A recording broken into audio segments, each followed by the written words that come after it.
This is The Wheel Weaves, a Wheel of Time podcast with no spoilers.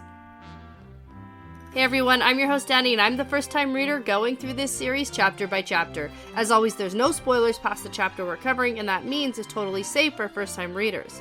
I'm joined by my co-host Brett, who's a longtime fan, and he's guiding me on this journey. We'd like to acknowledge and thank our executive producers, Brandy and Kirkwood, Sean McGuire, Yanis, Albert Lorenzo, LightBlindedFool, Green Man, and Kristen Gilreath. And before we get into things today, we just want to give a shout out to TK Focht, Braincase, and Mason and Victoria Power for renewing their annual pledge at patreon.com/thewheelweavespodcast. Thank you so much for your continued support and your generosity. It truly means the world to us that you are supporting us. We really appreciate it. In this episode, we're talking about chapter 27 of The Path of Daggers. Yeah, so chapter 27 is The Bargain. The Bargain. Now, this chapter almost got my top pick for the favorite chapter of the series. Oh, really? For the series? Well, no, sorry. Or just this book? Just for this book. You okay. know, it's top 10 in the series, I'd say. No, it's not. It's the legendary ass-whooping that Rand gets because he totally deserves it. It's been a culmination of all the shit that he's pulled. Yeah. And he finally gets a little bit of, getting his, put in his place. I guess. I love it. Did you not like that? It was fine. I thought it was pretty great. The whole thing... Ugh, we'll get there. I love the entire scene. Okay. Okay. It's personal, right? It doesn't have to be your favorite. Nope. Not. I enjoy it. I just get bothered by any time Min is doing a bunch of snuggling with Rand anytime people are expected to be there in 1 minute. At least she didn't fall asleep. I was time, actually right? That's a point in my notes for later. She has narcolepsy. No. It's a thing. Yeah. People suffer from it. Yeah. Okay, Min's one of those people. Nope. Okay. So I got a pretty good fun fact. Okay. Because this one is going to be coming back to how Aiel liked to pass the time. Because in Lord of Chaos, we talked about the origins of Cat's Cradle. Yeah. Which we saw them play. And today... Knife, stone, paper or something, right? Yeah, knife, paper, stone. Knife, paper, stone. I feel like that's what I want to play from now on. So we got... Oh, just wait. That sounds way better than rock, paper, scissors. Just wait until I go into this fun fact here for you. So Okay, we're talking the origins of rock, paper, scissors. Because first off... As a game? Yes. Okay. Yeah, there's first off some different names for the game. So rock, paper, scissors is also known by ordering them differently. So it could be like paper, scissors, rock, paper. What? Like Who does that? That's ridiculous. Apparently, in some, they're all wrong except for rock, paper, scissors. Yeah. That's the only proper way to say it. Of course. But apparently it does happen sometimes. Yeah. But also sometimes the stone is called stone instead of rock, or cloth instead of paper. And there's even a stone bird water. And then my favorite combination that I've seen is elephant, human, ant. Oh. Love it. Love okay. it. So also in some places, apparently only in the US, it's called Rochambeau. Okay. And there's a few different theories as to why it's called Rochambeau, but from what I could find, they're all wrong. Nobody actually knows. Okay. So anyways. And what about water balloon? Yeah, that's good. That's right? a good one. Okay. Water balloon and fire. Fire. Okay, I like those. Yeah. There's lots, and there's there's a lot of information. I didn't do the branches off of the 5-stream ones and all. It's too much. Well, that's just from Friends. Okay. Well, there's also they're playing more. rock, paper, scissors, and then Joey goes fire. Yeah. And he wins. There's also the rock, paper, scissors, lizard, Spock, which apparently was before the Big Bang Theory did it. Oh, really? It's actually from a couple of years beforehand. It was. Oh, that's funny. Anyways, then in Japan, it's called Janken Pon, and in Germany, I think it can also be known as Schnick, Schnack, Schnuck. I like that. I like that one too. So, sorry for pronunciations of everything that I'm going to talk about today, but anyways. So, the first known mention of the game dates back to around 200 BCE, and it originated in China, and it was called Shushaling. And then also, throughout the Japanese history, there's a lot of references to games like this, as in the type of game where there's the three things who are afraid of one another, because it's kind of like a circle of what beats the other thing, right? And the earliest was called Mushiken, and that was a direct import from China as a game. So in Mushiken, the symbols are frog, that beats the slug, that beats the snake, and then that beats the frog. So that was one of the original ones. And then the most... Why would a slug beat a snake?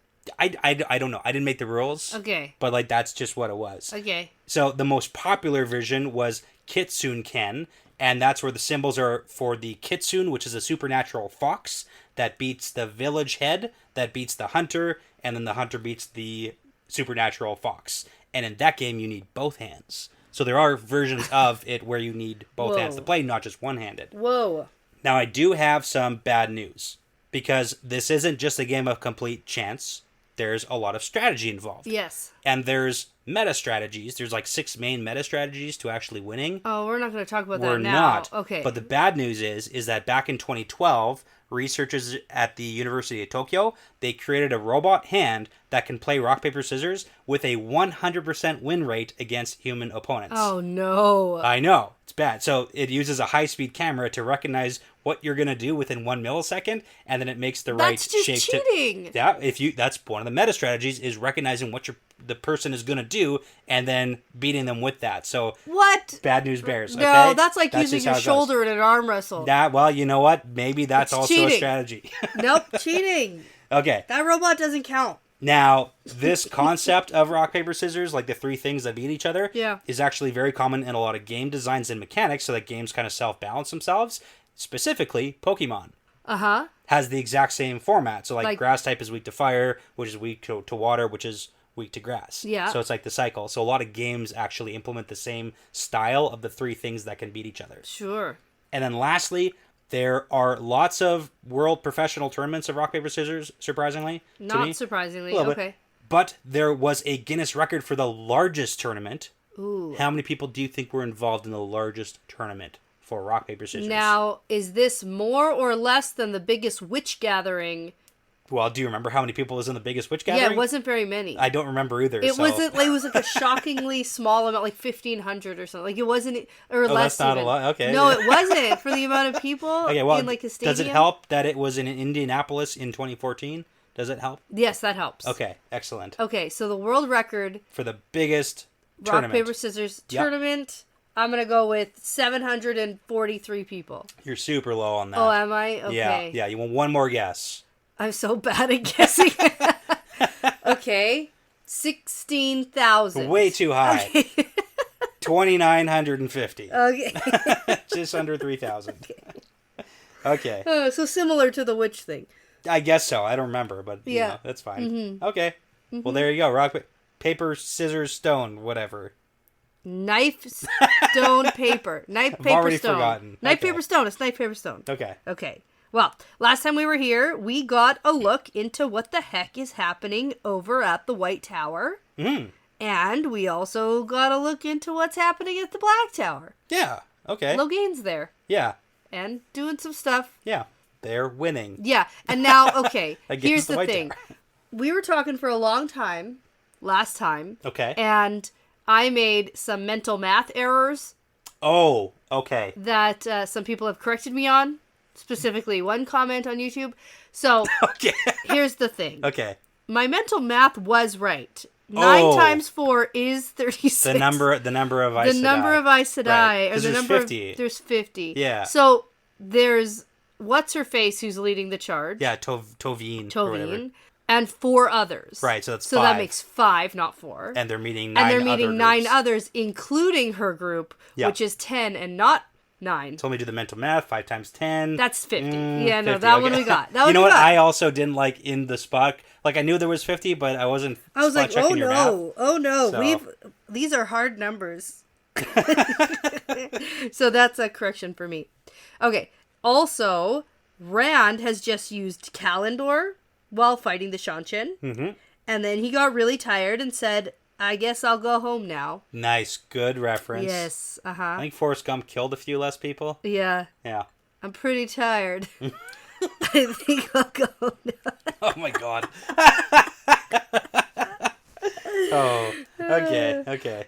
All right. So, chapter 27 is called The Bargain. The Bargain. Forrest Gump, didn't he fight in the Vietnam War? Yeah, he did. Wow. Okay. Full circle. All right. Yep. Okay, well, we get the chapter symbol of the rising sun for Kyrian. Yeah. And we're entering in a Min perspective. I like a Min perspective. Yeah, here we go. Yeah. So, Min is sitting around in the throne room in the Sun Palace in Kyrian, and she's trying to read through one of Herod Fell's philosophy books, and she's hoping to find a clue as to why he was killed. Yeah. And then we get kind of a whole recap of the Dragon Throne and this whole thing. Yeah, this whole I want to talk about Herod Fell just for a half a second, because when we saw Herod Fell get killed, just like for the record, we didn't know what a golem was yet. No, but that's true. Now that we finished Crown of Swords, we know what a golem is, and what it can do, and what it's used for. So I just want to kind of bring it up because I mentioned it, I think, around the end of Lord of Chaos when Herod Fell got killed, but as to like why the golem got sent. And we also probably know who sent the golem. Yep, sure. Samuel. Yeah, Samuel. Samuel's the one who had the golem, right? From what we know. That's what we believe. And specifically, golem are channeler hunters. Oh. So here's the thing. If you wanted to kill Herod Fell, you could literally send anybody to kill him. Yeah. Anyone could kill Herod Fell. I feel like... A random mugger on the street. Herod Fell was like dancing in the street. He's not really, I'm not going to get murdered type of guy. No, but I do think that the way in which he was killed was supposed to send a message. Possibly. Okay. Yeah, and I don't know how many things or people could kill a person in that way. Sure. You know? I just wanted to bring that up one more time because we've kind of talked about the theory about like, with Rand having Asmodean, like literally teaching Rand how to channel, and we know from the Dark One that that's a big no-no. Yeah. Like Moghedien got in really big trouble for doing that too. Yes, yeah. Right? Well, I thought she was mostly in trouble for getting captured in the first place. Well, that too, but Moghedien wanted this big rant about like, oh, I taught her that weave that gave her a headache. Yeah. I'm so evil. Yeah. You know, that kind of thing. So it's just like it's in the realm of like, did Samuel possibly, or did anybody possibly think that Herod Fell was actually Asmodean in disguise? Because I mentioned that as like a possible theory way back when. It's not super important because Herod Fell is like long dead now, but it's just like as a thought process to think about like why send a golem to murder Herod Fell besides the message part. Besides the message and besides being able to be a sneaky sneak. Yeah. But I guess a gray man also could be a sneaky sneak. Yeah, or anyone else. Yeah. At any point in time ever. Right. So. Okay. Yeah, just like, roll it around. It's not that important. I just want to bring it up. I probably won't remember that at all. But yeah. All right. So here's where we're going to get a whole recap of the Dragon Throne and the fireplaces and all this stuff. Yeah. And Min can't really focus on reading because she's hoping to see Rand walk in.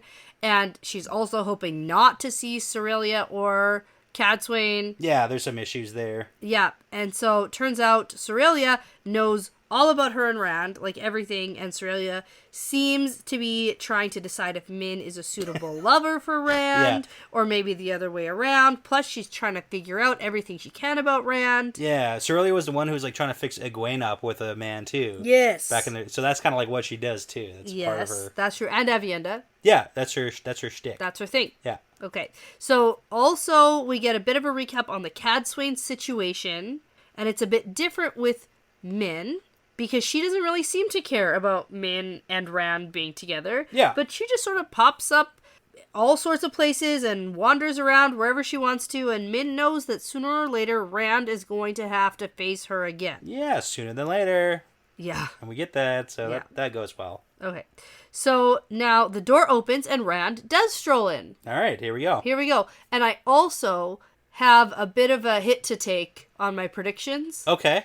Because a little while ago, Rand thought to himself, at least Min is safe in Cairhien.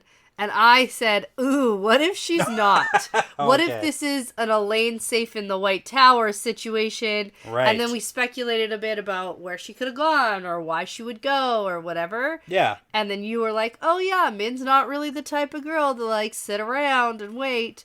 I was wrong. This time she is. She is safe in Cairhien. So anyway, Rand strolls in. He's got his dragon scepter and his shiny new crown of swords crown. Yeah, everyone's talking about it. So, like, news has spread clearly since he took Ilian, because it has been a while now. Yeah, but now Min is going to play her I'm annoyed with you act. Even though she, like, helped him. Did she, like, help him leave? Yes, oh yes. Yeah, but this was... Well, she helped him leave to go to Ilian to face Samuel. Yeah, he never said he was coming right back. No. He didn't say that. No, but still. Yeah. It was a little while longer than she was anticipating, I think. Probably, yeah.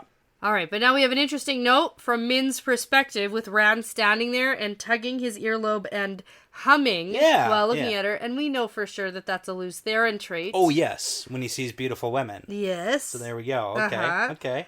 And then he says, the maidens didn't tell me you were in here. They barely said anything to me at all. The build-up, yeah. And then Min says, maybe they wondered if you were sick or hurt or where the heck you even were, just like I did. Right. Because nobody knew where you were or what you were doing. You know what? And I do love this because Rand did, in fact, send notes. Yeah. And he's confused. Yeah. He like, said, what? I wrote to you. And she's like, twice. Only twice. Yeah. It's like, that's a lot. That's a lot. Yeah. And at first you're like, that's a lot. Rand, like, why are you being so upset about this, man? Yeah. He wrote to you 2 times. And we know that Rand probably didn't even, write letters home to his dad. Oh, yeah. In Emmonsfield. Like, no. For sure not. But then we find out about the letters, and it makes a little bit more sense. Oh, yeah. Oh, yeah. Yeah, so she's all angry. He's doing his smile thing. They kiss. And then we find out about the notes because Min is adamant she's going to resist the kisses. Yeah, don't get away with that so fast. And she's going to still be angry. And she says the first note was delivered by Narishma. Yeah, we know him. He's the one who got Kalendor. And all the note said was, I've claimed the crown of Ilion. Trust no one until I return. So, like, not pretty loving. good. It's not like, I miss you. Yeah, well, no. Can't wait to see you again. Summarizes all the important information. Yeah, and then the second note was delivered by Adley. He's dead. And it said, I'll return when I finish here. Trust no one, Rand. Yeah, but you got to read between the lines because when he says trust no one, he's also saying trust me because I love and miss you. Right? And he keeps on saying, I'll return. Yeah. Like, that's I'll be back because I love and miss you. Right. You read between the lines. Come on. He did a good job. Yeah, okay. Good job, Rand. Anyway, well, Rand just says Adley's dead, and then he throws his crown across the room. Channel throws it. Channel throws it. He doesn't even really. He channel throws it, but then Channel sets it gently on the chair. Yeah. He doesn't, like, fling it so that it, like, hits anything. I don't want to break his crown. Oh, no, never. Yeah. No. But then he gets really quiet and says, I killed him. And now Min is just about to distract Sad Rand with sex, but then somebody knocks on the door and puts a stop to that. So this is the beginning of me being really annoyed by this, I don't know. I don't want to use the word inappropriate because I'm not like a grandma and I'm not like... Well, you kind of sound like your grandma. No, I'm not like, this is inappropriate. It's just like... There are clearly doors that are open that people come in and out of. Sure. It's just like, what are you thinking here at this point? And then you're like annoyed that people are interrupting you. People should knock. Or lock the door. Or like literally anything else.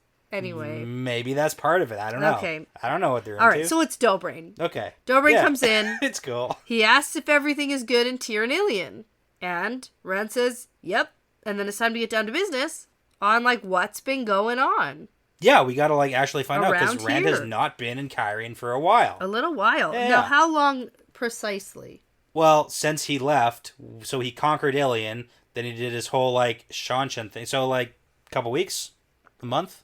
Mm-hmm. Give or take? That's, like, an easy couple weeks. Because he was in the mountains for, like 10 days, a week. I bet maybe it's been somebody 2 weeks. could tell me what it is exactly. Yeah, I didn't count it, but I'd say, like, give or take 2 weeks. It's cool. Okay. Maybe 3 weeks. Okay. Between 1 day and 100 days. Does that help? Somewhere in there. Okay. Oh, and also, this is where we get that Min is, like, super salty about Dobrain getting a bunch of letters. Okay. Because Dobrain apparently has received better letters. Well, no, because Dobrain says, I acted on all your letters, but there's little to report here, unfortunately. Yeah, and all your letters sounds like more than 2. Right. Because if it was 2, he'd be like, I reported on the 2 letters you sent. Yeah, Min's pretty salty about that. Yeah. And, I mean, if they were anything like the ones that he sent to Min, I don't know why you're... And also, he's ordering the army. Yeah, but she starts serving the wine, but all angrily. Yes. And nobody notices. No. We can blame her a little bit for that one. Like, what are you expecting here? Okay, so here's the news that Dobrain has. Right, okay, yeah. Toram Riotin. Yep. Do you remember that guy? Is that the sword fighting guy? Yeah, forest guy who dueled Rand, and then the mist thing happened with Pat and Fane, and then he's like, with Fane or whatever. Maybe. Okay. Yeah. So he's vanished, but the rumors say he's still alive. Yeah. But rumors also say that David Hanlon. So this is the and guy. Pat and Fane Yeah. have deserted Ryoton. Yeah, so when we were in the forest, there was David Hanlon, Pat and Fane, and Toram Ryoton. They were kind of like the trifecta of like guys kind of being bad. Okay. Because David Hanlon, Min specifically had a viewing of an aura around this guy of like dark bruised colors. Oh, yeah. And Min couldn't help but tell Caroline, don't trust that man. He'll murder anyone he thinks is in his way. And then Caroline Damodred isn't surprised by that, and she's like, oh, that's David Hanlon. And his white lions fight for gold. And Toram has promised him a lot of gold and estates. And then Rand warns them both that he knows who the white lions are, because that's the faction that Ravine / Gabriel back in Camelin started. Yep. But they're basically, definitely, probably all dark friends anyways. Mm-hmm. Because now they are off being mercenaries. Okay. So we got all that in like little tidbits over the past like 3 books. Okay. So now we don't know where they are. They're gone. He's AWOL right now. So okay. Well, we also have Toram's sister, who is Lady Alilil. It's one of the A ladies. Alilil. Yeah. Okay. Doesn't matter which one, but she's one. Okay. And she's being watched in her apartments right now. Yeah, they're all kind of being like under guard, watched in Kyrian right now. Okay. Now, in other news, Lady Caroline Damodred and High Lord Darlin have been confined in Lady Arlen's palace. And now, my brain did a thing where I thought Lady Arlen was the second A-lady. No. But no, it's just the third A-lady. No, Lady Arlen's palace is the palace that all the Aes Sedai stay at. I know that now. And the Lady Arlen, like, effed off to the countryside somewhere. Like, right. She's gone now, so... That was, like, way back originally. Yeah. Like, that is the estate where the Aes Sedai stay. Yeah, got it. But yeah, I think last episode... But I thought it was like that's where Lady Arlen is. No. There's like the same... This is someone different. Same palace, yeah, okay. So that's where they are. They are being kept there under the protection of Catswin. Right. They're not allowed to Quote, leave. Protection. They tried to leave, but were brought back. Yeah. Apparently. That's what the rumors say. Yeah. Well, Caroline and Darlin are supposed to be married too, just for a reminder. Well, that's what Min also said that they will be. After a merry little chase. Uh-huh. Now, Rand asks Min what she thinks that he should do about this whole situation, and she thinks about it and says that Caroline will support Elaine for the Sun Throne, and as for Darlin, like, they're gonna get married, but he's gonna one day be a king with a crown with a big sword on it. Yeah, but she doesn't know what country that's gonna be. Yeah, I bet it's Tyr. Okay, That's my prediction. We speculated that. Is Darlin from Tyr? Yeah, Tyr doesn't have kings, No, though. I know, but now there's this whole talk of maybe they should have one. Because Ilion has a king now. Yeah, and isn't there something about the crown, the sword? I don't know. The Crown of Swords is No, that's Ilion different. That this one has been talked about before. The Crown of Sword. Yes, the Crown of Sword. It's singular. It's a different book series. It's much smaller. It's just one book about Darlin. It's kind of boring. It's not. Yeah. It's not great. Okay, so anyway, he's also gonna die in bed, though. Yeah. Whatever that means. Like he'll die in age, bed. That's kind of what it sounds like. He'll die in bed, and Caroline will survive. She'll live longer than him. So okay. I mean, maybe he'll. Usually, when Min has like a death by violence, like she gets says that. it. So it's not like, oh, he's gonna die in bed from 89 stab wounds. In bed though. Yeah, so, like that other guy in Kyrian who died in bed, but he was ripped apart. Right. Shoot. Also, Golan probably. Yes. Right? Definitely probably. Yeah, okay. Yeah. Okay. Interesting. Okay. Now, Doughbrain chokes on his wine because Min just said a bunch of viewings and stuff. And that's like people know she does it. Listen to. It's hard to process. You don't really like, is it real? I don't know. And she just talked about him dying, so right. It's weird. So Rand just nods to all of this and says, so they'll live to trouble me. Now what do I do about it? Yeah. Well, what do I do about ... And that's when Rand hears a sound, because he is definitely totally holding the power constantly all the time. That's why he's got such good ears. Yes. Very sharp ears. Yeah, man's like, oh man, he heard that from far off. But that means literally Rand is holding the power. Holding power. And we've heard that he's been holding the power like constantly. Yeah.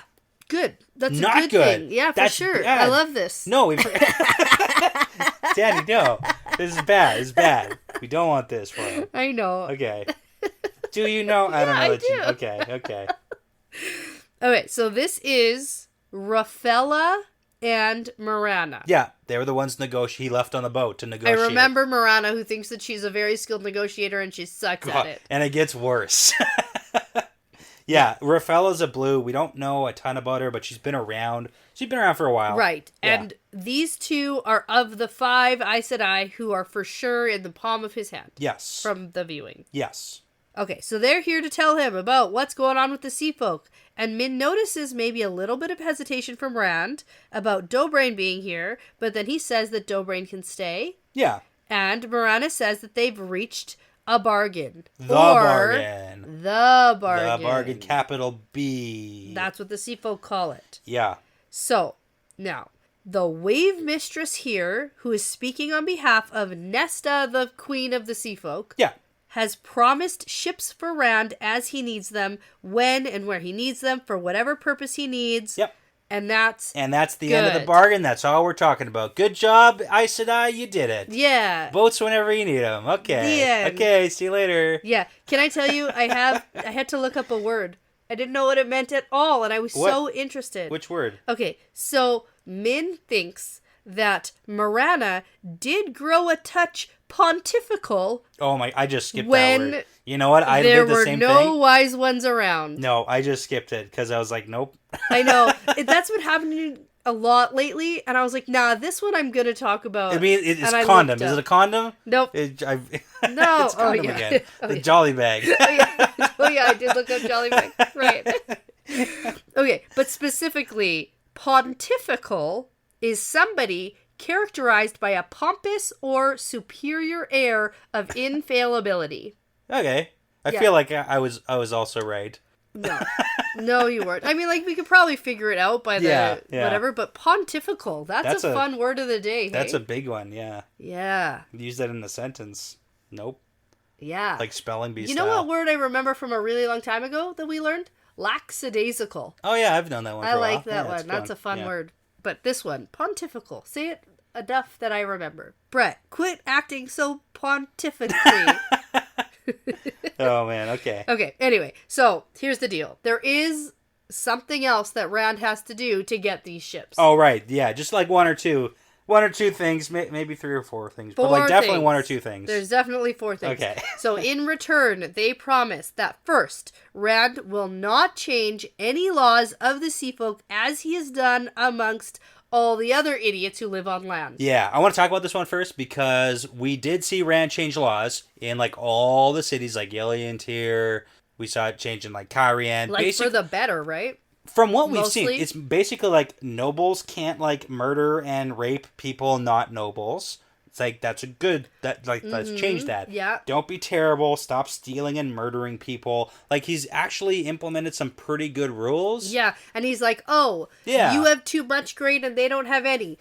We're sharing. Yeah, give it to them. Yeah. And they're like, oh, we hate them. It's like, I don't care. Yeah. So like generally speaking, like pretty good laws. So the sea folk, from what we know, they don't have any overly crazy laws like that. Well, we haven't really seen their hierarchy. We haven't. And we haven't seen anything like so bad that on the spot we're like, oh my god, that should change. So I kind of get why Rand. He's agreeable. That's fine. He's agreeable to this one. Yeah. And now, second, Rand must give the sea folk 1 square mile of land at every city on water that he controls or controls in the future. Yeah, okay. And also, in that land, the sea folk laws rule above any other. And? That means a bunch of ladies are going to be walking around without tops on. Right, definitely. That's why Dobrain hates this one immediately. He's like, oh my god, they're going to ruin everybody. Boobs are going to be everywhere. No one will focus. No work will be done. Okay, and the land agreement must be made by the rulers of that land. So that when Rand dies, we still get to keep this rule. Yeah, and that's like, if Rand is dead... Yeah.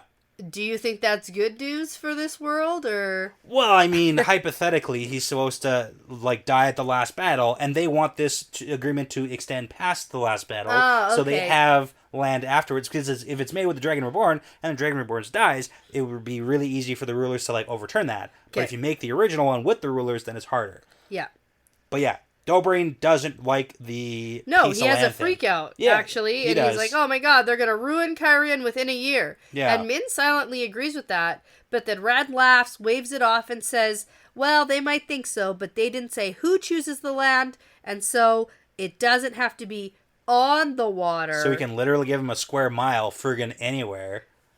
But it says specifically any city on water. So they get a 1 square mile of land in that city. With that city, the actual borders of that city can be. So he can don't have to be like. It doesn't have to be a river plot. Yeah, it wasn't specified that it has to be like touching the water. Okay. So I mean, Rand actually brings up a really good point here, and that's what I wanted to.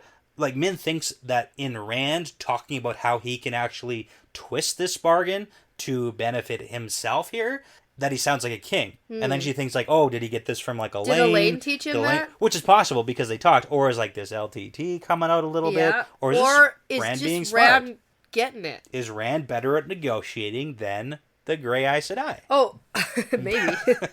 So maybe, I don't know. Yeah, because the way he flipped it is he said, they're going to have to buy food from you, they can't be too terrible, and worst case scenario, you can collect customs and taxes. It's like, oh, you want to be your own country right here? Then when you leave that square mile, we're going to tax the shit out of you if you're just going to be mean to us. Yeah. So you're not going to be able to leave. Yeah. So it's a good plan. So Rand asks what else there is because it sounds like there's more here. Right. And now they keep going because the third request is that Rand has to agree to keep an ambassador chosen by the Sea Folk with him at all times. Yeah, that's bad. That's bad. Yeah. And worse, we already have, so Hareen, she's the one who named herself, and she's going to bring an entourage here to be that person right now. Mm-hmm. Immediately. Yeah. Like and who is right Hareen? Now. Is that someone we know? Yeah, what is she, the Wave Mistress? Yeah, she's the Wave Mistress that was doing the negotiating in the first place. Okay. And she's doing it. Okay. Now, Rand starts flipping out. He's like, what? Yeah. No freaking way. No way am I having someone with me all the time. But also, there's another thing. But wait, there's more. Whenever the Mistress of Ships... Yeah, so Nesta. That's Nesta the Queen. Yep. Summons Rand, he has to go promptly. But they got it down to not more than twice in any 3 consecutive years. Yeah, so it's like, okay. And so now Rand has some time to flip out, and he's like, absolutely not. I don't respond to anybody's summons. Yeah, I don't get summoned to you. That's not how this works. Oh, man. And it's really funny because we kind of got the full scope of this bargain now, and it's interesting how badly not just these two, but all the Aes Sedai have done with the Sea Folk bargain. So that includes Elaine and Nynaeve. Now, Elaine and Nynaeve have a little bit of like an excuse because they're like 18 to 26-year-olds who are really not supposed to be doing this like level of negotiating. No, and also they were in a much more dire situation. Rand thinks this would be super cool and helpful if I could have these ships. Yeah. But he's not in this like... But I also want to put... The world depends on this situation. But even putting a pin in that, if Elaine and Nynaeve were like good negotiators, they could be like, hey, because the first time they mentioned the Cloud Bowl, the Sea Folk flipped out and they're like, oh my god, our ancient relic that's like precious to us. And at that point they'd be like, oh, well, we have it, and if you want it back, you're going to help us use it. Yeah. Done. Yeah. Deal's done. Like if you act, because it's literally one of their like culture's precious, and I'm not all for like holding precious objects of like other cultures at ransom, but when the fate of the world is at stake here, guys, come on, do better. Yeah. So all the Aes Sedai just did bad jobs all around. Yeah, but you know what? I do kind of feel for them in this scenario. Like, yeah, they're bad. Sure. But also Rand set them up in a terrible situation. Okay. Rand left them in a really awful spot. Well, he left them in a good position because they were like... No, that's the problem, though. He just had to close the deal. Things were going well. Yeah. And then he just left. Yeah. And that looks bad. You know who we can blame on that one? Rand? No, Galena. Because the reason he felt like that was because he'd been kept in a box for quite a long time, and he flipped out because he was getting super claustrophobic with the... He could have just gone and taken a breath and gone back. Nah, he was like, I'm not going back in that boat. I know. So, like, I know. I prefer to blame... We do the bargaining out here. Yeah, on top, on the land. Yeah. In the open sky. Well, no, because there was a cabin of the boat, and there's a deck of the boat. Yeah, he was done. Yeah. No, I know, but this is his fault. A little bit. I get that the Aes Sedai suck. They suck. Yeah. But this is also Rand's fault. Medium. No, it's Rand's fault. Oh my god. Okay. For sure. Okay. If he just stayed Disagree. and finished the bargain. Yeah. Anyway, we also get that they did officially name him the Coromor. Yes. Oh, we get that when Moranna's yelling at him. Later. Yeah, we do. Yeah. right now. Because Rand is like freaking out. And telling them that they did a bad job. Yeah. But Moranna gets a bit of a backbone and she snaps back at Rand and says, this is our fault. Like, you were here at the beginning doing your Taviran thing. You were there. You could have had them all kneeling, but you left. Yeah. And now you're not happy with what we did. And like, so that's your fault. Yeah. So, but I mean, also, so just to like back and forth, there's just they shielded them. They threatened them. But like, come on, Moranna, your whole Ajas thing is negotiating between powerful people. I agree. And are you telling me that the only time you can get a good deal is when you are in the position of power as an Aes Sedai? Exactly, yeah. If you're a good negotiator, so then you're not a good negotiator. No, Yeah. I get it. You don't have to convince me that they're bad negotiators, but I don't think that Rand should have left this to them. Fair. Both, yeah. And you know what? Maybe not the entire... It's just Moranna. Moranna keeps doing a bad job. And she thinks she's man, good. Like, she's so arrogant. Yeah. Yeah. Anyways. Yeah. So, that's the bargain. There we go. Yeah, We and did it, here's everybody. the thing, though. They did manage to keep the news of the bargain from Cadsuane. Oh, good. And I think, yeah, right. That was for you. And like, yeah, right. Yeah, right, they did. If anything, that's not for Rand. That's for, like, their own, I don't know, safety. And they think they did, but they didn't. No, for sure not. For No. sure not. She knows everything. Yeah. All right, so now, since the mention of Cadsuane comes up again, Rand asks Min to go get the maidens outside to send a message. Oh, you missed it. Rand does actually back off a little bit. Oh, yes. He does. He I don't know if I want to say apologize, but he's like, Taviran makes you say things that maybe I don't want to hear. Oh, yeah. So it turns out, good job. You did a good job. Okay, cool. So it's okay. not really an apology, but like he says good job. Right, to he them. does. He does back off a touch. And maybe he'll just decide what these ships are actually worth. Yeah. Because he might go back and say, actually, no. Yeah. Never mind, I don't want your ships, and I want to rebargain with you, so. Yeah. But honestly, that might be the best case scenario for him at this point. It could happen. Check. On to Cadsuane. Yeah, he's going to send for her, wants Cadsuane to attend him in all haste. And so Min doesn't think that this is a good idea, but she has to go do it anyway because Rand told her to. Yeah. Now, in case you forgot, this is still from Min's perspective. Yeah. So she leaves the room and this she is the sees, build-up too, so. Yeah, all of the maidens outside. Not just like half a dozen maidens, but all of them. Down the hallways. Yeah. Dressed for battle. Yeah. Because and I just thought, oh my god, this is exactly the same thing. The last time, remember, they were all going to kill themselves? Yes, if they're like, if you make us, do this, if you do this again, we're just going to kill ourselves. Yeah. And we're like really close to that. Yeah. Like I for sure saw close. this coming. Well, I didn't see what actually happens coming. Yeah. I thought it was going to be more of a confrontation. Actually, we don't want to kill ourselves. We just want to beat the crap out of you. Yeah, exactly. Okay, we'll get there though. Head. Yeah. Yeah.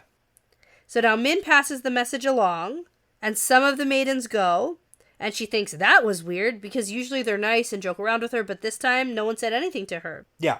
And so when she gets back into the throne room, Dobrain's gone, the Aes Sedai are gone, and it's just Rand and Min. Yep. But now they're like in his like bedroom off of the throne room or something.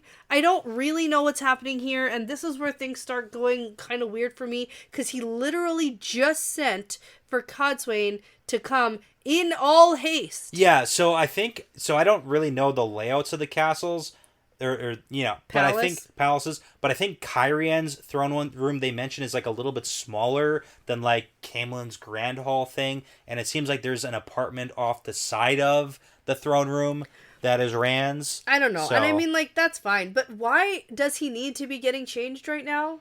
Because he just got back. Did he just this moment get back? And also, it is when two people love each other, they're gonna... No, not when you've summoned an all-important Aes Sedai to come see you post-haste. You don't even know where she is in here. She might, like, literally be here in 5 minutes. Why are you changing? So that he looks presentable when she gets here. No. Oh, I don't understand. I'm doing my best here, okay? I just don't understand any of this. It doesn't matter. Okay. Let's just keep moving through here. Fine. Okay. So they're alone. He starts changing. Yeah. But, like, not changing, but, like, pretty sexy changing. He's, like, stripping down. He's, like, not like, ooh, it's time for me to put on a fresh coat because Codswain's coming. Yeah. That is not what's happening here. No, not yet. Nobody's even remotely concerned that Codswain is, like, on her way. Oh, my God. Because that's what he's hopeful for, right? Like, that's what he wanted? That's what he wants to happen, but it's, Goodness. Okay. So Rand asks, what can Codswain possibly teach me because of Min's viewing thing? Yeah, yep. About how Codswain will teach him and the Ashman all a lesson. A lesson that they need to learn, and nobody's going to like it probably. I don't know, but we don't know what the lesson is or what that means. Right. So Min's whole point about how Rand interacts with Codswain is that she's under the opinion that Rand can't afford to piss her off and make her leave. Right. And he can't chase her away. But when we look at Rand, it's like the pattern's going to do what the pattern's going to do. So maybe he's supposed to piss her off. Yeah. And she's supposed to piss him off. And then they're going to learn a lot. You know what I mean? Yeah. Like, it doesn't have to necessarily be... We just got to kind of let the pieces fall. Yeah. Do what you're going to do, Rand. Mm-hmm. Be the kind of guy that you are right now, I guess. Yeah. Which isn't always great. And it's interesting because I think Min's judgment is a touch clouded here because she knows that if she's had a viewing, it's going to happen. Doesn't matter what you're going to do. No matter what you do or what you don't do, it's going to happen. So, like, how she's, like, trying to pull these strings is kind of weird to me. Yeah. She's a touch clouded. Yeah. Maybe that's what has to happen, too. Yeah. Now, there is a moment here where Rand zones out a bit and shakes his head and says, why would I listen to a madman? Like, kind of to himself. Mm-hmm. And then this sort of concerns Min. And she thinks... He doesn't really think Lews Therin is in his head, right? Yeah, she heard Rand say that to Codswain. Yes. About that. So, like, she does know that he thinks that LTT's in his head. Yes. So, now... Okay, but then Rand says, if you let someone know you need them, then they have a hold on you. And then he just goes off the rails a bit. Yeah, it's kind of a rude thing to say to, like, your girlfriend. Yeah. Why?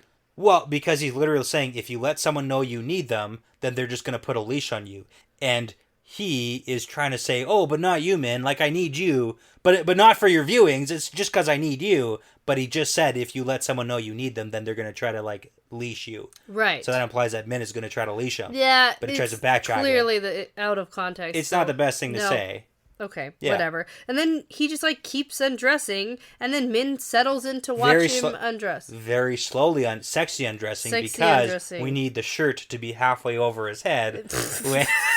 The timing is important. When the three maidens storm in while he's taking off his shirt. The thing is, he's in slow motion right now. Everyone else is going in, like, real time. Yeah. So. Yep, that's what's happening. Okay. Cue beat up Rand sequence. And Min has no idea what's going on. But the important thing is the maidens don't have their shufa on. Like, they're not veiled. Yes. And they don't have their knives. So, initially, when they come storming in... you think something nefarious is happening. Yeah. And I thought of, like, a Melindra and Matt situation. For sure. I was like, oh my god, they're so mad. Like, is this a Darkfriend plot? Like, what's happening? These maidens are going to kill him. Because I didn't necessarily connect that they were, like, angry. Yeah. Like, anyway. So, that's what's happening here, is they just want to beat him up a little bit. Yeah. Teach him a lesson. Yeah. Because one of them is Samara. Yeah, so I just need to do a quick recap, because Samara is one of the three that Rand hates the most, because they treat him like a son. Oh, They're like the most motherly. So there was Samara and Nyla and Lamel. and Lamel died in the ravine battle. Right, she's the one with bad soup. Yeah, but she makes bad soup. Not anymore, she doesn't. I know. Okay, so Mara is one of the ones who treats him like a son. Okay. And then Nasser is one of the ones who, like, hits him. We don't really know her. And then Nandera, we know Nandera. We know Panera Bread, yes. But yeah, she's the leader of the maidens right now because Sulin isn't anymore because they had that fight. That's right. Okay, so now, for somebody who treats Rand like a son, she comes up, traps him in a shirt, and then kicks him right in the balls. Well, sometimes that's what you gotta do. Oh my gosh. Okay, so they're punching him in the ribs, whatever, but they're also being very careful not to hit his left side. Yeah. So even though they're kicking the shit out of him, they're doing it carefully. Yeah, you know what's also really funny? Respectfully. You know what's really funny? They have to trap him in a shirt, and he can't channel where he can't see. Oh. Technically, if we're going to get into, like, mechanics here, that's what is supposed to be the thing, is you can't channel if you can't see it. So if his head is stuck in his shirt... Okay, I don't think so though, because remember that whole thing with Logain? He still could. No, I know.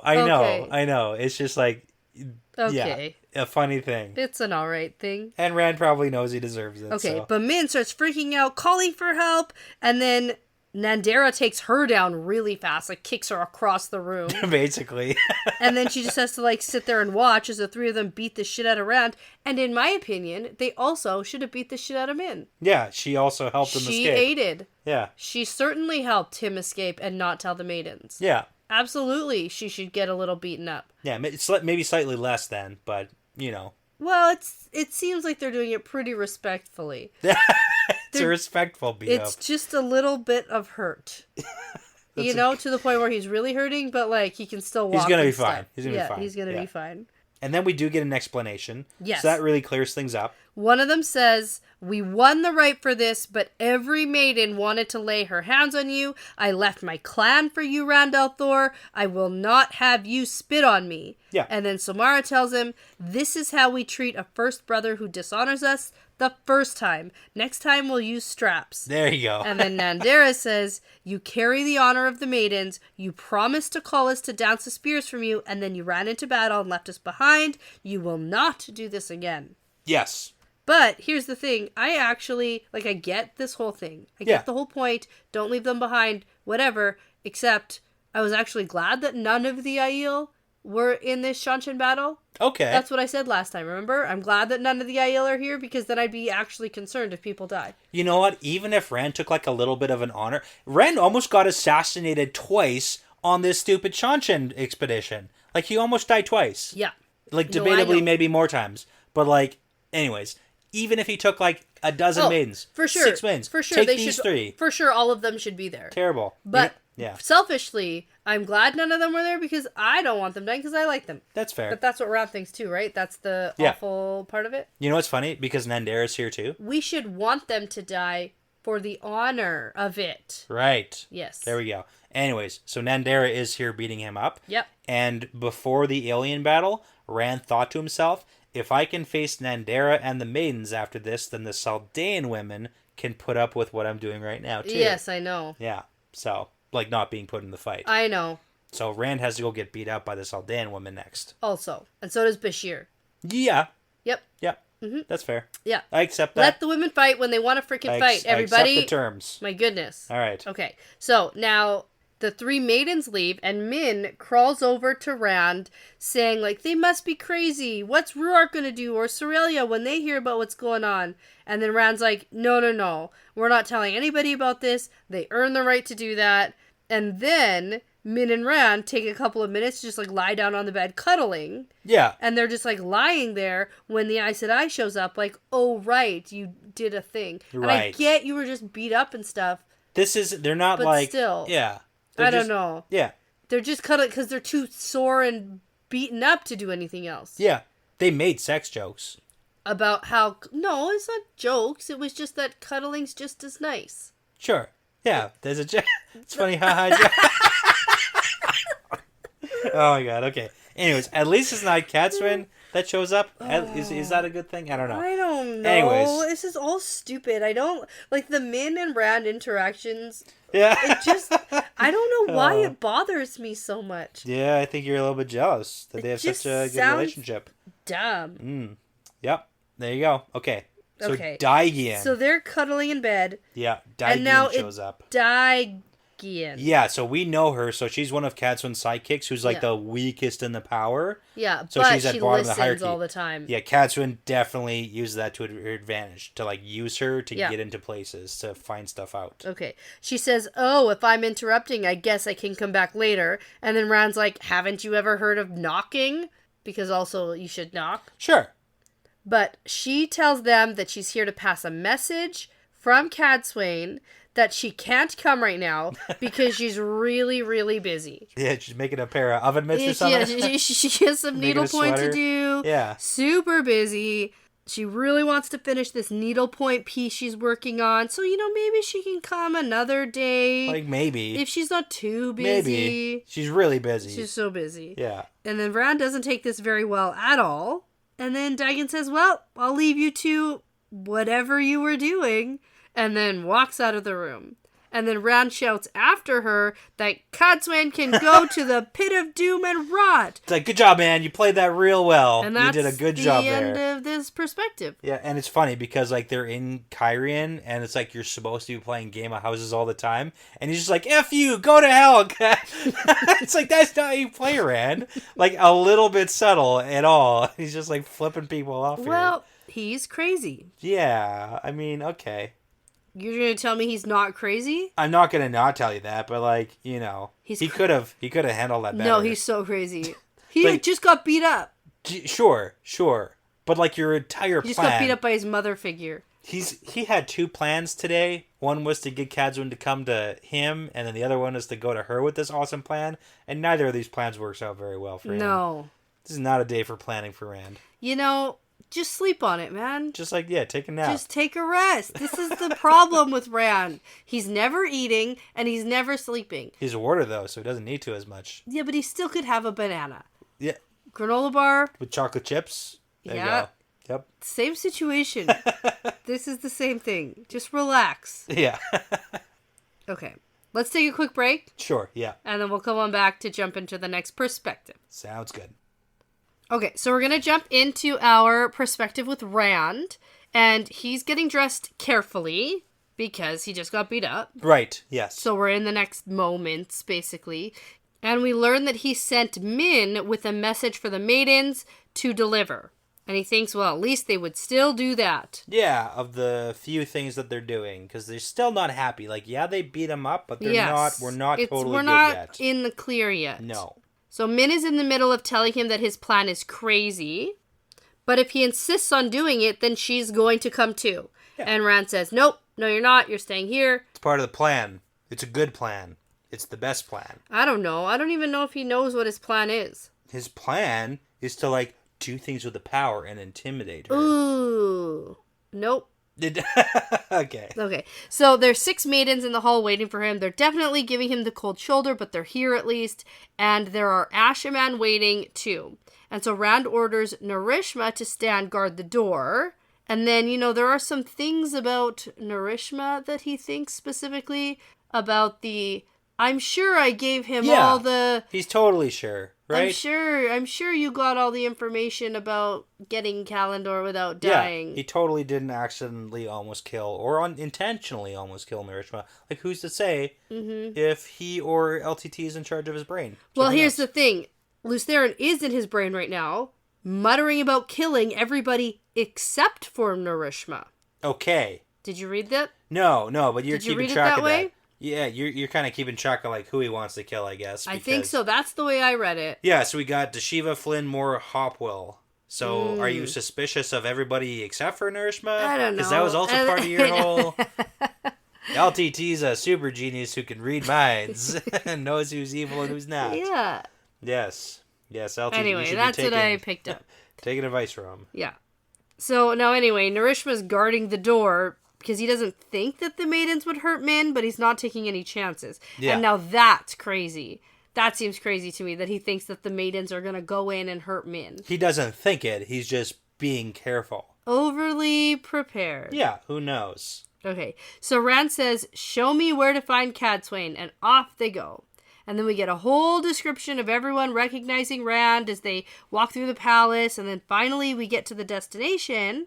And Nandera doesn't even speak to him when they get there. She just points to the door and then all the maidens leave. Which Rand is like, that's weird. Yeah, because the whole guarding thing. Yeah, how are they leaving me alone? Well, he thinks that it's because, like, oh, are the 4 Ashaman enough to guard me? Or like, maybe are you not happy? they're still not happy. It's like, yeah, man, they're not happy still. Yeah. And also keep in mind Cadsuan's like status with the Aiel and the maidens, because they literally see her as like higher level because she helped save Rand.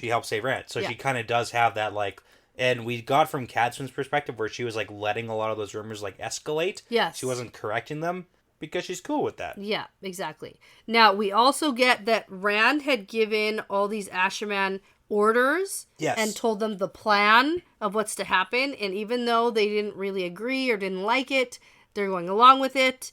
Rand tells Dashiva, I told you what to do. So Dashiva channels and swings the door open with a bang and announces loudly with the power, the dragon reborn, the king of Ilion, the lord of the morning, comes to see the woman Codswain. Good. It's good.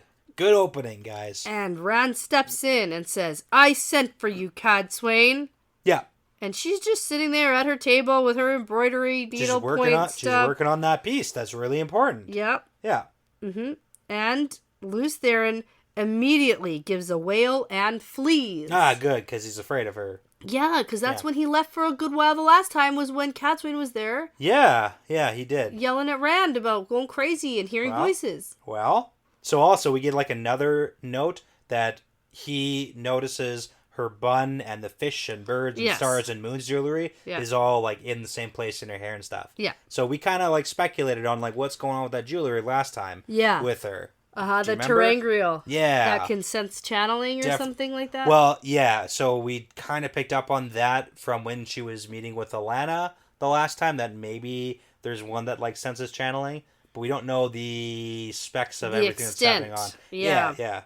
There's a few question marks here. Okay, so Codswain makes a little comment about his entrance, which don't impress her much. No. It does not impress her. It's not like Brad Pitt's walking in here. No. Okay. That also doesn't impress her much. So she's wondering if one of the Ashaman is going to juggle or eat fire. She was expecting fireworks and thunder, and then Rand hates this all. Did you note the reactions of the Ashaman on that comment? One of them was like laughing. They thought Flynn it was thinks really it's funny. Moore and Hopwell are confused and maybe a little angry, and then Dashiva is not happy, and then he like makes his weave even stronger and more intense because he's the guy who's like, who did the door opening and the voice thing. Mm-hmm. So, making fun of my style, are you? No way. No, I like specifically that Flynn thinks this is hilarious and can't even hold it in and is like outwardly laughing. It's good.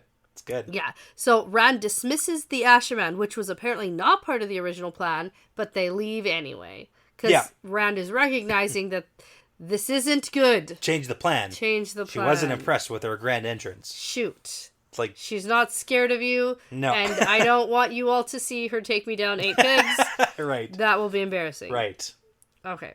So Rand does some super dramatic channeling with a chair to... He flips it over to himself. Channel it over to him. Yeah. And he pours himself a cup of tea, but then he boils it too hot, so then he flings the window open and sends it outside, and then comes back, but then he doesn't close the window, so the snow keeps blowing in. Yeah. It's a whole thing. It's pretty good. I like it. It's so great. stupid. It's great. He's doing a good job. Good job, Ray. Keep it going, man. Okay. That's why he makes some other comments about how these things don't impress her, like crowns and kings and queens. Yeah, it's like, you know how many of those people, I don't know, that I paddled their bottoms or something. I spanked a bunch of them? Yeah. Okay. And now it's a bit of a standoff, and Rand tells her, most Aes Sedai avoid the Sun Palace, but she's just here, and the Aiel seem cool with her coming and going. Well, he casually brings up, like, except the ones who are sworn to me, and also the prisoners. The ones I hold prisoners. Yeah. So he's really, really playing up this. Yeah, but she's like, I don't know, I guess I gave some help to some helpless boy. Yeah, that's Rand. Rand's the helpless boy. Yeah, I got it. Yeah, okay. And Rand's like, shit. Got me. Shoot. Yeah, and then so Rand straight up says, I want you to be my advisor.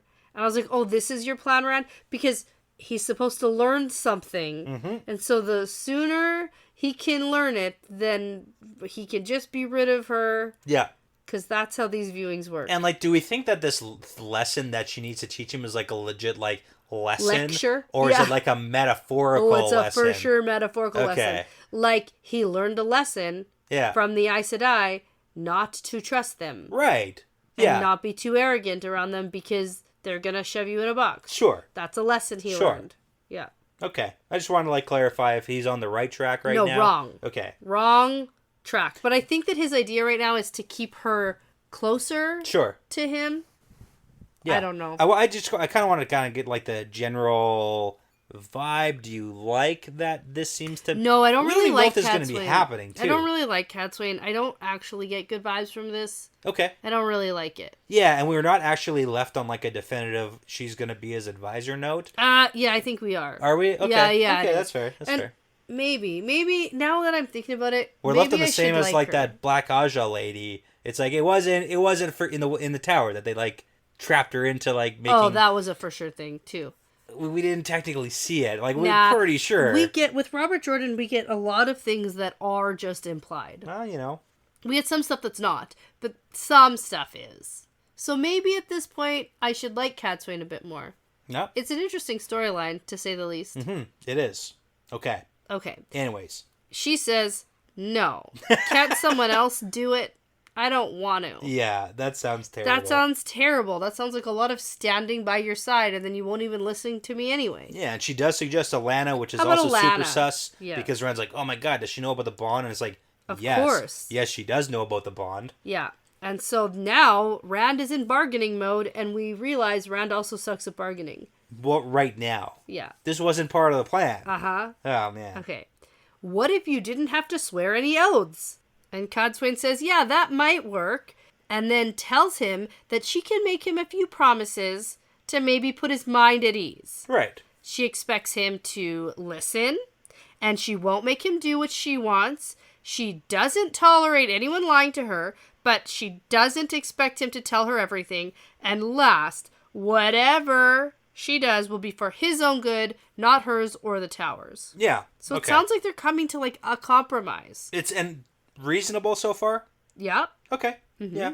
So Rand comments on her promises sounding more like threats, and she's like, oh, fine. You want rules? Yeah. Fine. You gotta be nice to me. You gotta be polite. You gotta hold your temper. And your Ashaman have to act the same. Yeah, but we also know that Cadsuane's entire thing is, like, push people to see what their breaking point is. Mm-hmm. Like, that's her literal strategy. And that's what her strategy was when she first met him. Like, I'm going to walk in, push, see where I can get to. And then leave. We'll reevaluate later on, see if we can do that again, or, like, if you can hold it in.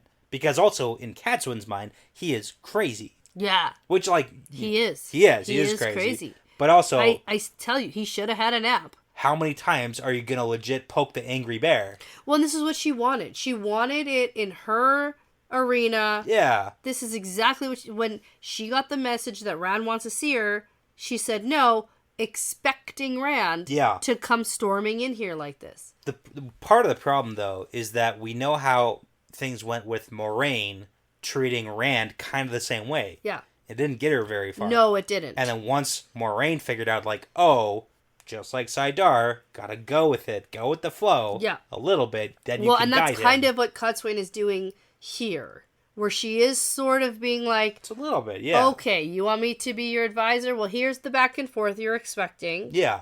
And that's it. Game of houses this, right? Just a little bit. So. I guess so. Okay. So anyway, Rand tells her, I'm the one who's supposed to go crazy, but you're already there. And then he gets up and heads for the door. Right, and this is the good part. And before he leaves, she says, I hope you haven't tried to use Kalendor. I've heard it's vanished from the stone. You managed to escape once, you might not twice. Ooh. And this gets his attention. Yeah. And I think she already knows that he used it. Interesting. Yeah. Okay. I think that's why she's bringing it up. Okay. I think that she's got her sources and she knows.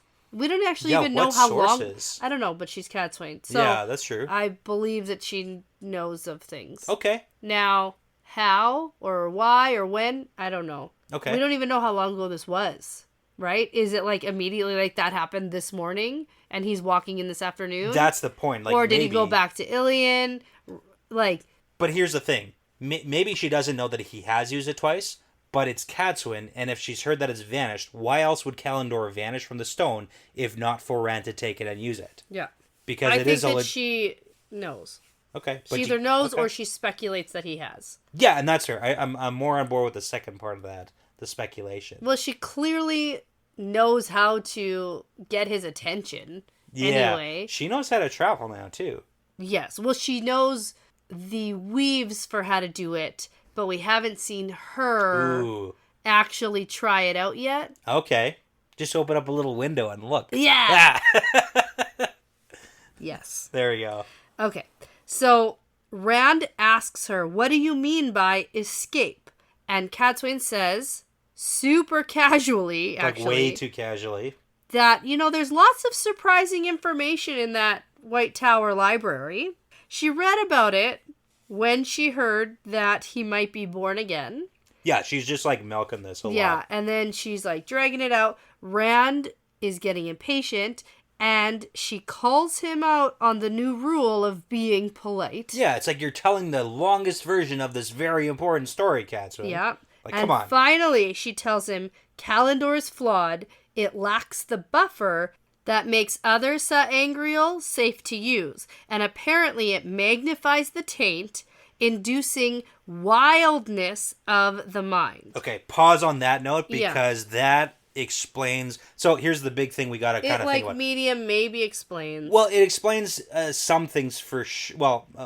It's also a wildly powerful Sa'angreal. Like, how do we even know this is right or correct? But that's what I was going to talk about. It's like, do we think that Cadsuin has good information here? We can probably assume she's telling the truth. You don't think she's Black Aja, correct? No. Okay, so she's telling the truth from what she knows. So we have seen the inducing wildness that scared the crap out of Moraine and Lan. And Rand. And we had LTT... literally, like, taking off in fear at Kalendor with the whole Shanshan attack thing. Like, he didn't want to be around that either. So, it does kind of fit that this might be accurate information. The buffer thing is also important because Rand has been, like, afraid of dying while using like, burning Kalendor. himself out, Yes, he has been, like, an actual thought process he had. Yeah. So, but we do have some more And the whole, like, magnify the taint thing, like, maybe. And maybe, yeah. And maybe he said, like, he does feel it thicker or heavier, and maybe it being in his presence. Yep.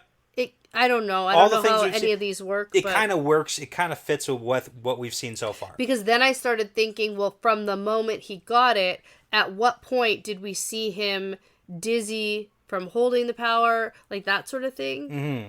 Right? What did that have to do with Kalendor? Like, I don't even remember. I don't know. Yeah.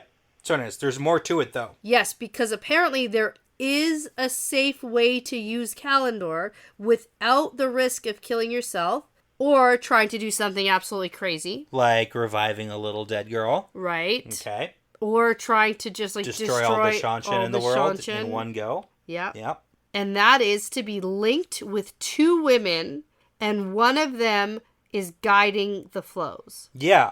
So we've seen how different, like, circles work with men and women, and it's a very interesting note that this is what she's saying is a safe way to use it, or is it, like, one of the Aes Sedai ploys to, like, get him in a circle with two women to use it, you know? Mm-hmm. Like, there's different ways you could look at that. Well, she has to believe that the only safe way to use Kalendor is to do this. And maybe that is the only safe way to use it, but then is that something we want to do, is be in a circle with two women? No, with maybe we just don't need to use Kalendor. Right. I mean, it's like, and what's the point of Kalendor then, right? So right. Yeah. Because we know it's this big mythical sword that is not a sword that's super critical to the Dragon Reborn. Yeah, oh yeah. Like, this isn't just some Sa'angreal that he found. It's like, I can use this. This is, like, central to who the Dragon Reborn is as a person, as a mythical figure, so. Oh, yeah. No, I don't know. And I don't really have much for you on this, because... Oh, yeah, you know, just don't use it. You're not supposed to, but that's the point. Is like, okay, Kalendor, maybe it's a little bit dangerous. Yeah, but we already knew that. Maybe we should find an alternative. Yeah. for sure that. Not this one. Okay, so Rand turns to leave, and he thinks about killing Adley in the Shan-Chen fight, and then the chapter ends with Rand thinking that he had hoped to use Kalendor again. Okay. And hoped it would be strong enough. Strong enough for what? I don't know. He wants to use Kalendor again. He wants to do something else. I don't know. Take out the dark one? Okay. Duh. No? Take out other Forsaken? But here's the thing. Only one chance remains, and it terrifies him, and he seemed to hear a dead woman's voice say, "You could challenge the Creator." Yeah, Moraine. No. What? Lanfear told him that. Oh, Lanfear told Rand, with these, we could challenge the Creator. Mmm. The Oscars. Yeah, the yeah. Emmys? Emmys, yeah. Those two little... So here's the thing. He wants to use Kalendor again, but he knows now, oh, maybe that's a bad idea, but one chance remains. But that, the big Emmy, huge, most powerful Sangreal ever created, yeah, that's the only chance now. Yeah. Okay. Cool. Read and find out. Think about things on Rand's to-do list, and we can bring it up later, maybe. Okay. Yes. What's on that checklist? Uh-huh. Lots of things. Yeah, a few. There's a few. There's a few. There are. But yeah, Lanfear said it, not Moraine, so. Oh, interesting. Okay. Either or, neither are dead, so. I just gotta put that out there. Phew, okay. We're waiting. Right, totally. Okay, this actually seems like a topic for when we do a book recap. Ask me again.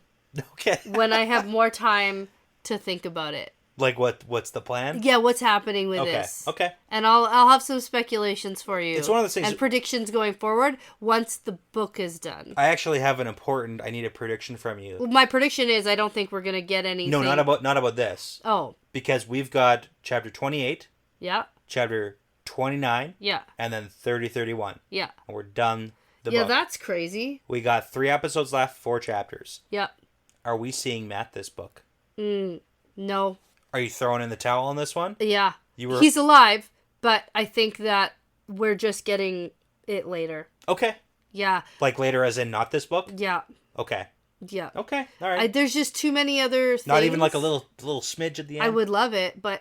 You're saying no? Yeah. Okay. I'm just maybe in a mood, you know? Yeah, you do seem to be just like, I'm feeling it. Yeah. I don't think so. It feels like if we were going to see him, like we would have already. Mm-hmm. You know? And I feel like he needs his own full plot line. Don't with just like what he's doing. Don't throw a little bit at me at the end. No. Okay. No. It's too big of a thing, I think. Just the entirety of Winter's Heart, all Matt. Yeah, probably not. You would love that. Yeah, but also probably not. Like, yeah. I don't know. Yeah, you're going to be really embarrassed when it turns out Matt died, like last book.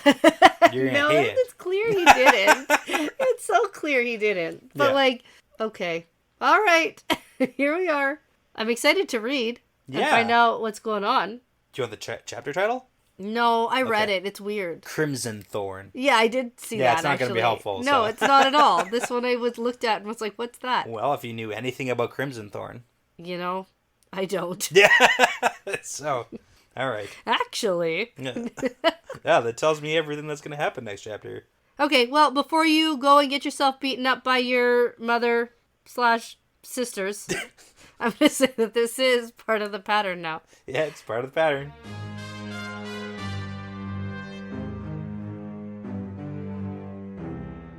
Well, that's the end of another fun episode. Thanks so much for listening, everyone. The Wheel Weaves is hosted by Dani and Brett, edited by Dani, produced by Dani and Brett, with Essen, Passion Socks, Mozyme, Moltude, Benjamin, Michelle O'Brien, Jamie Young, Cody Fouts, Megan Smiley, Jonathan Reese, Margaret, and Charlie Haz. With music by Audionautics. If you are interested in supporting us and the podcast, and also getting some really cool exclusive merch and access to early episodes and bonus episodes, you can check out our Patreon at patreon.com/thewheelweavespodcast. For general information about our show and us, like how to send us shot glasses, how to join our Discord, how to get in touch with us, things like that, for all things The Wheel Weaves, you can go to thewheelweavespodcast.com. Please be sure to give us that 5-star review because it really does make a huge difference. And tell a friend about us because referrals really are the best compliment. Thanks again for listening because this really is part of the pattern now.